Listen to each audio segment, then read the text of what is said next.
Hello' everyone, মই মাখানাটো সকলোৱে জানে, হয়তো কিছুমানে নাজানিবও পাৰে।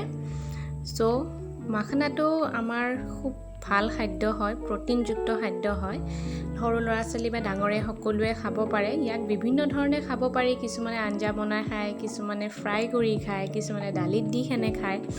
চ' মোৰ বাচ্ছাটোৱে তেনেকৈ খাই ভাল নাপায়, তাইক কেৱল ফ্ৰাই কৰি দিলেহে খাই ভাল পায়। চ' ফ্ৰাই কৰোঁতে আপোনালোকে ঘিউ বা বাটাৰ বা পূৰ্ণা ঘি সেনেকৈও দিব পাৰে। মই ইয়াতে জাষ্ট ঘি দি লৈছোঁ। ঘিটো ফ্ৰাই পেনত ভালকৈ গৰম হ'বলৈ দি মাখানাখিনি দি লৈছোঁ। তাৰ ওপৰত মই মেগী মছলা অলপ ছটিয়াই দিছোঁ, কাৰণ তাই সেনেকৈ অলপ খালে অলপ চটপটা হয়, চ' খাই ভাল পায়।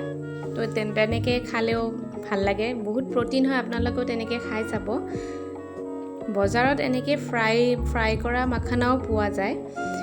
ফ্ৰাই কৰা মাখানাটো কিনি আনাতছে আপোনালোকে এনেকৈ ঘৰতে ফ্ৰাই নকৰাটো নন ফ্ৰাইটো আনিখিনি চাবচোন, তেনেকৈ ফ্ৰাই কৰি খাব। এই চাওক কি ধুনীয়া লাগিছে, বহুত মচমচীয়া। মই এইটো ল' ফ্লেমতে ফ্ৰাই কৰিছোঁ। মই এইটো ইণ্ডাকশ্যনত ফ্ৰাই কৰিছোঁ, চ' 200ত মই দি লৈছোঁ।